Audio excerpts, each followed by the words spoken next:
My grandfather was a 3-time member of parliament, and that meant that he had a good chunk of land and some properties here and there. And one day, he decided to give my father a small piece of land to start life. So my father gladly accepted that piece of land, fenced it, built a house upon it, and introduced his wife, who is my mother, to the property. And they began to call it home. Then one day, I suspect one of my stepmothers got into the head of my grandfather and convinced him to chase my father out of that land that he had given him and hand it over to a different son. And mind you, my father was the first child of the first wife, so he was the eldest and the senior-most of all his siblings. Yet, he was chased from the land that he had built his house upon, and he had to watch his stepbrother occupy it. That was the first sign of deceit and deception that took place when it came to matters inheritance within my bloodline. Then some years went by. My grandfather passed on and went to be with the Lord. And at the time of his passing, I was a young guy. I was probably in primary.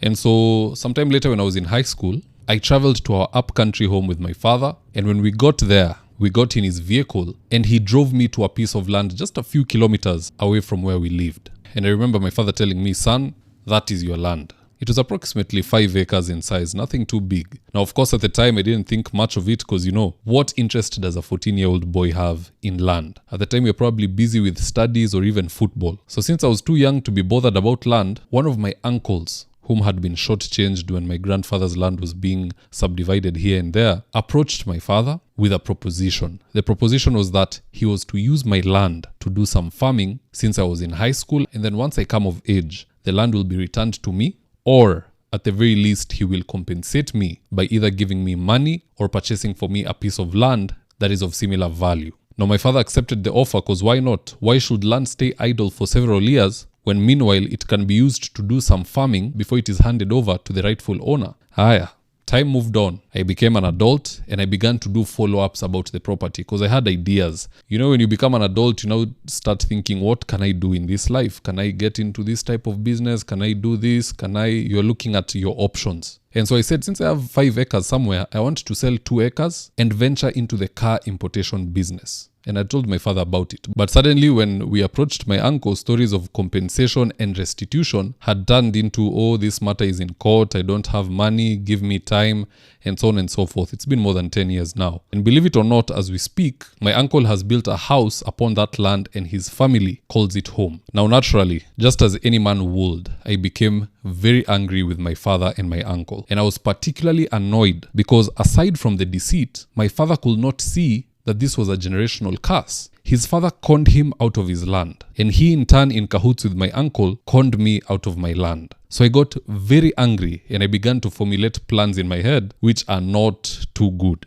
And God saw those plans. So he approached me in a dream. And in this dream, he told me to never ever in my lifetime request for any property from my father or any relative for that matter. And from that day henceforth, I never gave my father a hard time. I let it go. When we meet, we both like politics. We'll meet, we'll talk about Donald Trump, we'll talk about Biden. So we never really discuss that issue. And that's because of what God told me in a very simple dream which I wrote down, and I took it seriously. And anytime I discuss this issue with someone, they even get angry when they hear the story. They get angry on my behalf. But why should they? Probably some of you who are even watching this right now have been conned by family out of your inheritance, and you have spent your whole life wondering why and wallowing in anger and misery. Now, the answer to this is in the book of Genesis chapter 14, where the 4 kings, Amraphel, Arioch, Chedorlaomer, and Tidal of Golam, went into war against the king of Sodom, King Birsha, King Sinab, King Shemeber, and King of Bela. Now, what happened here is that this alliance of 4 kings prevailed in the war, and they proceeded to loot everything that was in Sodom, including Abraham's nephew,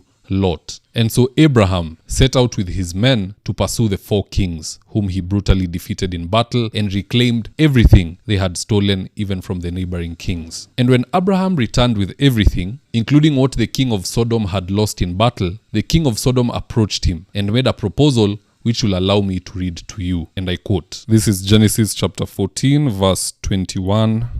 All the way to 24. And it says, the king of Sodom said to Abraham, keep the loot, but give me back all my people. And Abraham answered, I solemnly swear before the Lord, the Most High God, maker of heaven and earth, that I will not keep anything of yours, not even a thread or a sandal strap, that you can never say, I am the one who made Abraham rich. I will take nothing for myself. I will accept only what my men have used. But let my allies, Aner, Eshcol, and Mamre, take their share. So you can see Abraham refused to receive anything from the king of Sodom or the other kings, so that when he is blessed, nobody can come and beat their chest saying, I am the one who did it for Abraham, or he is now wealthy because of what we gave him. So some of you have lost out on family inheritance through conmanship or other means, or perhaps even a relative lied to you that they will connect you to a job somewhere and they failed you. Yet they are managers. The reason behind this is not that the devil is working against you. Perhaps that might be the case. But even so, at the end of the day, the main reason is so that when God opens the skies and pours his blessings upon you, no one will be able to open their mouths to say that you made it because of the properties or the assistance that they gave you. God will have denied them the space to beat their chests, and the only thing they can do will be to look on and say, glory be to God, for he came to your aid.